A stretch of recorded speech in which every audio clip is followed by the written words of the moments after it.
आज हम सुनते हैं सत्यनारायण भगवान की कथा।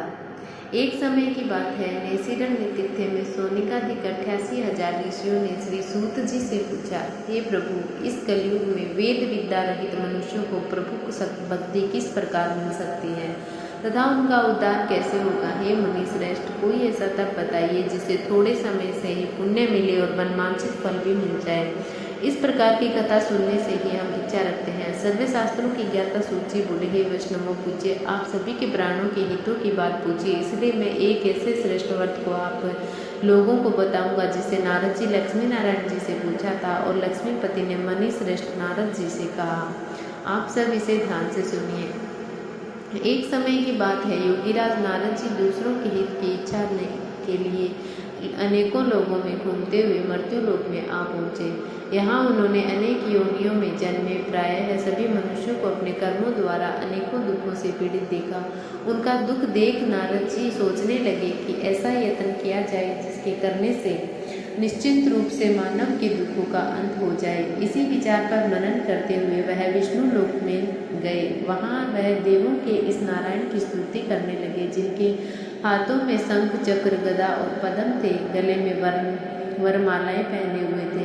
स्तुति करते हुए नारद जी बोले, हे भगवान, आप अत्यंत शक्ति से संपन्न हैं, मन तथा वाणी भी आपको नहीं पा सकती। आपका आदि मध्य तथा अंत नहीं है। निर्गुण स्वरूप सृष्टि के कारण भक्तों के दुख को दूर करने वाले आपको मेरा नमस्कार है। नारद जी की स्तुति सुन विष्णु भगवान बोले, हे मुनि श्रेष्ठ, आपके मन में क्या बात है? आप किस काम के लिए पधारे, निसंकोच कहो। इस पर नारद मुनि बोले कि मृत्यु लोक में अनेक योनियों में जन्मे मनुष्य अपने कर्मों के द्वारा अनेकों दुख से दुखी हो रहे हैं। हे नाथ, आप मुझ पर दया रखते हैं तो बताइए, मनुष्य थोड़े प्रयास से ही अपने दुखों से कैसे छुटकारा पा सकते हैं। श्री हरि बोले, हे नारद, मनुष्य की भलाई के लिए तुमने बहुत अच्छी बात पूछी है। जिसके करने से मनुष्य मोह से छूट जाता है वह बात मैं आपको कहता हूँ, तो आप सुनो। सर्वक लोक व मृत्यु लोक दोनों में एक दुर्लभ उत्तम व्रत है जो पुण्य देने वाला है।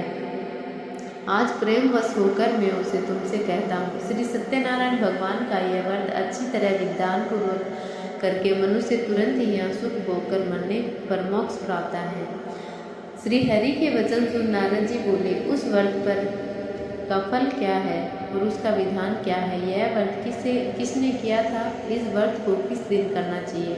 सभी कुछ विस्तार से बताए। नारद की बात सुनकर श्री हरि बोले, दुख व शोक को दूर करने वाला, यह सभी स्थानों पर विजय दिलाने वाला, मानव को भक्ति पर श्रद्धा के साथ शाम को सत्यनारायण की पूजा धर्मपरायण होकर ब्राह्मणों व बंधुओं के साथ करनी चाहिए। भक्ति भाव से ही नैवेद्य, केले का फल, घी, दूध और गेहूं का आटा सवाया ले। गेहूं के स्थान पर साठी का आटा, शक्कर तथा गुड़ लेकर वह सभी भक्षण योग पदार्थों को मिलाकर भगवान का भोग लगाएं। ब्राह्मणों को सहित बंधु बांधवों को भी भोजन कराएं। उसके बाद स्वयं भोजन करें। भजन कीर्तन के साथ भगवान की भक्ति से लीन हो जाएं। इस तरह से सत्यनारायण भगवान का यह व्रत करने पर मनुष्य की सारी इच्छाएं निश्चित रूप से पूरी हो जाती हैं। इस कली को काल अर्थात कलयुग में मृत्यु लोक में मोक्ष का यही एक सरल उपाय बताया गया है। श्री सत्यनारायण व्रत कथा का पहला अध्याय। सूत जी बोले, हे ऋषियों, जिसने पहले समय में इस व्रत को किया था उसका इतिहास कहता हूँ, ध्यान से सुनो। सुंदर काशीपुरी नगरी में एक अत्यंत निर्धन ब्राह्मण रहता था। भूख प्यास से परेशान वह धरती पर घूमता रहता था। ब्राह्मणों से प्रेम करने वाले भगवान ने एक ब्राह्मण का वेश धारण कर उसके पास जाकर पूछा, हे विप्र, नित्य दुखी होकर तुम पृथ्वी पर क्यों घूमते हो? दीन ब्राह्मण बोला, मैं निर्धन ब्राह्मण हूँ, भिक्षा के लिए धरती पर घूमता हूँ। हे भगवान, यदि आपका इसका कोई उपाय जानते हो तो बताइए। वृद्ध ब्राह्मण कहता है कि सत्यनारायण भगवान मनोवांछित फल देने वाले हैं, इसलिए तुम उनका पूजन करो। इसे करने से मनुष्य सभी दुखों से मुक्त हो जाता है। वृद्ध ब्राह्मण बनकर आए सत्यनारायण भगवान उस निर्धन ब्राह्मण को व्रत का सारा विधान बताकर अंतर ध्यान हो गए। ब्राह्मण मन ही मन सोचने लगा, कि जिस व्रत ब्राह्मण करने को कहा गया है मैं उसे जरूर करूँगा। यह निश्चित करने के बाद उसे रात में नींद नहीं आई। वह सवेरे उठकर सत्यनारायण भगवान के व्रत का निश्चय कर भिक्षा के लिए चला गया। उस दिन निर्धन ब्राह्मण को भिक्षा में बहुत धन मिला, जिससे उसने बंधुओं के साथ मिलकर श्री सत्यनारायण भगवान का व्रत संपन्न किया। भगवान सत्यनारायण का व्रत संपन्न करने के बाद वह निर्धन ब्राह्मण सभी दुखों से छूट गया और उनके प्रकार के संपत्तियों से युक्त हो गया। उसी समय ये ब्राह्मण हर माह इस व्रत को करने लगा। इस तरह के से सत्यनारायण भगवान के व्रत को जो मनुष्य करेगा वह सभी प्रकार के पापों से छुटकारा व मोक्ष प्राप्त होगा। जो मनुष्य इस व्रत को करेगा वह मुक्त हो जाएगा। सूत जी बोले, इस तरह से नारद जी से नारायण जी का कहा हुआ श्री सत्यनारायण व्रत को मैंने तुमसे कहा, हे विप्रो, मैं अब और क्या कहूँ। ऋषि बोले, हे मुनिवर, संसार में उस विप्र से सुनकर और किसने इस व्रत को किया, हम इस पर बात को सुनना चाहते हैं। इसके लिए हमारे मन में श्रद्धा का भाव है।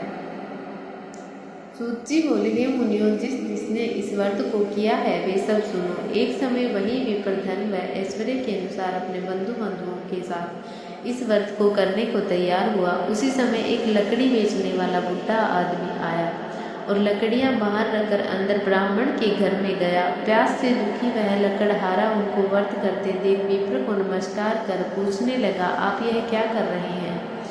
तो उन्होंने बताया, व्रत कर रहा हूँ तथा इसे करने से क्या फल मिलता है, कृपया मुझे भी बताइए। ब्राह्मण ने कहा कि सब मनोकामना को पूर्ण करने वाला सत्यनारायण भगवान का व्रत है। इनकी कृपा से ही मेरे घर में धन धान्य आदि की वृद्धि हुई है। विप्र से सत्यनारायण व्रत याग के बारे में जानकर लकड़हारा बहुत प्रसन्न हुआ। चरणामृत लेकर वह प्रसाद खाने के बाद वह अपने घर गया। लकड़हारे ने अपने मन से संकल्प किया कि आज लकड़ी बेचने से जो धन मिलेगा उसी से मैं सत्यनारायण भगवान का उत्तम व्रत करूंगा। मन में इस विचार को ले बुढ़ा आदमी सिर पर लकड़ियां रखकर नगर में बेचने गया, जहाँ धनी लोग ज्यादा रहते थे। उस नगर में उसे अपनी लकड़ी का दाम पहले से 4 गुना अधिक मिलता है। बूढ़ा प्रसन्नता के साथ दाम लेकर केले, शक्कर, घी, दूध, दही और गेहूं का आटा लेकर सत्यनारायण भगवान के व्रत की अन्य सामग्रियां लेकर अपने घर गया। वहां उसने अपने बंधुओं को बुलाकर विधि विधान से सत्यनारायण भगवान का पूजन और व्रत किया। इस व्रत के प्रभाव से वह बूढ़ा लकड़हारा धन पुत्र आदि से युक्त होकर संसार के समस्त सुख भोगकर अंतःकाल वैकुंठ धाम चला गया। अभी आता है सत्यनारायण भगवान की तीसरी कथा। सूत जी बोले, तीसरा अध्याय। हे श्रेष्ठ मुनि, आगे की कथा कहता हूँ। पहले समय में उल्कामुख नामक का एक बुद्धिमान राजा था। वह सत्यवक्ता और जितेंद्रियाँ थी। प्रतिदिन देवस्थानों पर रात जाता और निर्धनों को धन देकर उनके कष्ट दूर करता। उसकी पत्नी कमल के समान मुख वाली तथा सती साध्वी थी। भद्रशिला नदी के तट पर उन दोनों ने श्री सत्यनारायण भगवान का व्रत किया। उसी समय साधु नाम का एक वेश्य आया। उसके पास व्यापार करने के लिए बहुत सा धन भी था। राजा को व्रत करते देखकर वह विनय के साथ पूछने लगा, हे राजन, भक्ति भाव से पूर्ण होकर आप यह क्या कर रहे हैं?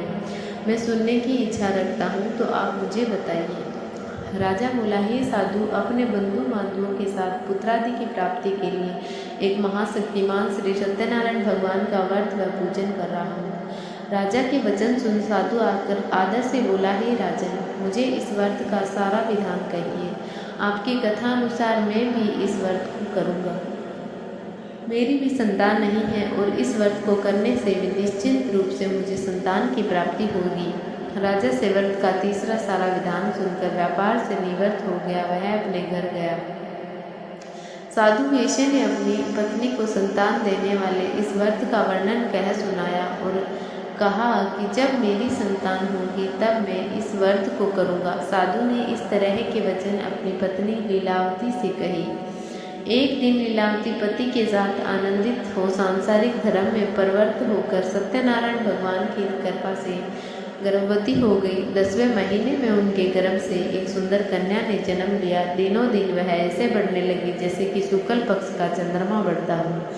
माता पिता ने अपनी कन्या का नाम कलावती रखा। एक दिन लीलावती ने मीठे शब्दों में अपने पति को याद दिलाया कि आपने सत्यनारायण भगवान के जिस व्रत को करने का संकल्प किया था उसे करने का समय आ गया है। आप इस व्रत को करिए। साधु बोला कि हे प्रिय, इस व्रत को मैं उसके विवाह पर करूँगा। इस प्रकार अपनी पत्नी को आश्वासन देकर वह नगर को चला गया। कलावती पिता के घर में रह वृद्धि को प्राप्त हो गई। साधु ने एक बार नगर में अपनी कन्या को सखियों के साथ देखा तो तुरंत ही दूतों को बुलाया और कहा कि मेरी कन्या के योग्य वर देखकर आओ।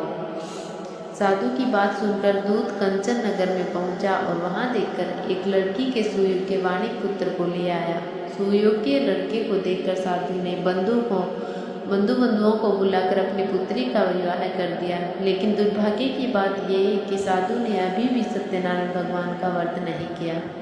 इस पर श्री भगवान क्रोधित हो गए और श्राप दिया कि साधु को अत्यंत दुख मिले।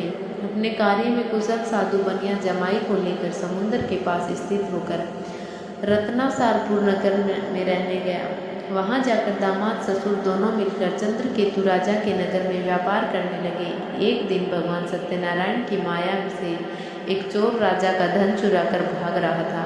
उसने राजा के सिपाहियों को अपना पीछा करते देखकर चुराया हुआ धन वहां रख दिया जहां साधु अपने जमाई के साथ ठहरा हुआ था।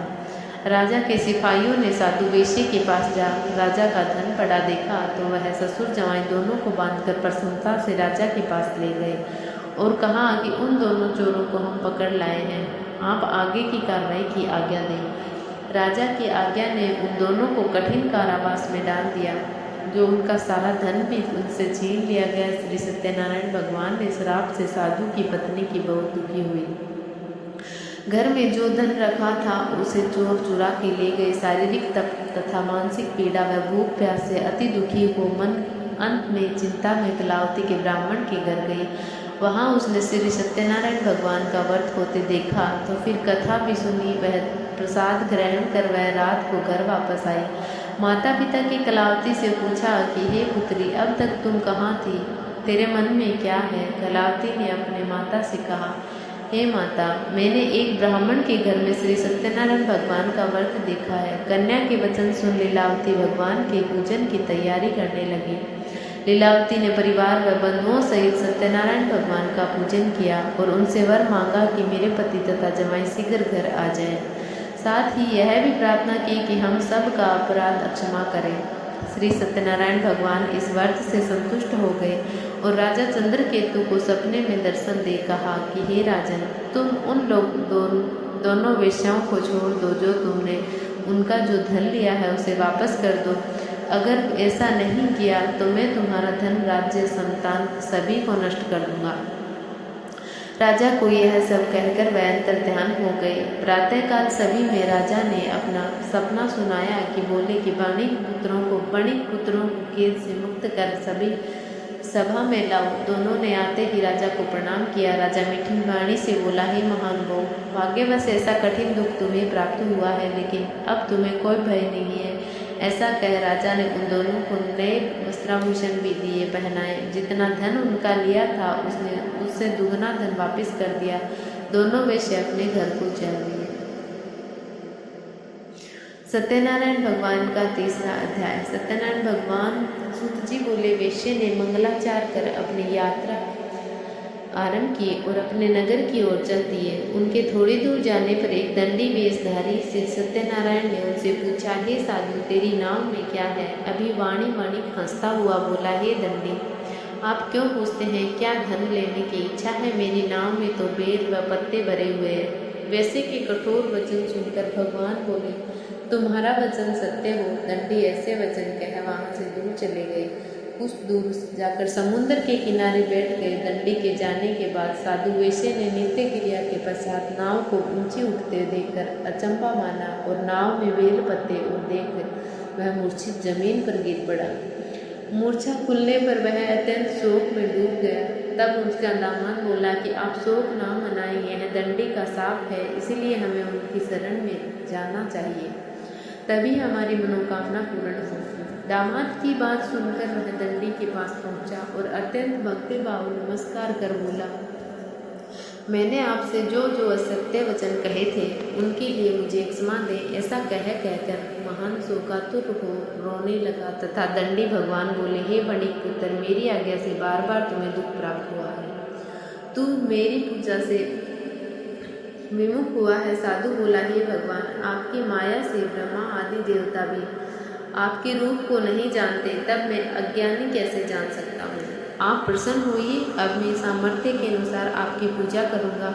मेरी रक्षा करो और पहले के समान नौका में धन भर दो। साधु वेश्य के भक्तिपूर्वक वचन सुनकर भगवान प्रसन्न हो गए और उसकी इच्छा अनुसार वरदान देकर अंतर्ध्यान हो गए। ससुर जमाई जब नाव पर आए तो नाव धन से भरी हुई थी।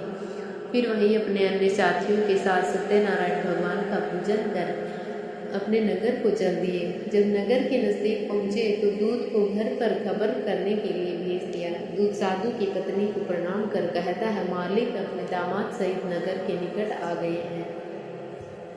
दूत की बात सुनकर साधु की पत्नी लीलावती ने बड़े हर्ष के साथ सत्यनारायण भगवान का पूजन कर अपनी पुत्री कलावती से कहा कि मैं अपने पति के दर्शन को जाती हूँ, तू कार्य पूर्ण कर शीघ्र आ जा।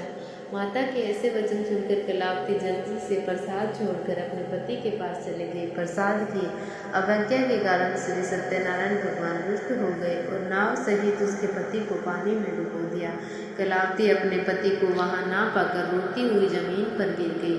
नौका को डूबा हुआ देखकर वह कन्या को रोता देख साधु दुखी होकर बोला कि हे प्रभु, मुझसे तथा मेरे परिवार से जो भूल हुई है उसे क्षमा करें। साधु के दीन वचन सुनकर श्री सत्यनारायण भगवान प्रसन्न हो गए और आकाशवाणी हुई, हे साधु, तेरी कन्या मेरे प्रसाद को छोड़कर आई है, इसीलिए उसका पति अदृश्य हो गया। यदि वह घर जाकर प्रसाद खाकर लौटती है तो इसे इसका पति अवश्य मिलेगा। ऐसी आकाशवाणी सुनकर कलावती घर पहुंचकर प्रसाद खाती है और फिर आकर अपने पति के दर्शन करती है। उसके बाद साधु अपने बंधुओं के सहित श्री सत्यनारायण भगवान का विधि विधान से पूजन करता है और इस लोक का सुख भोगता है।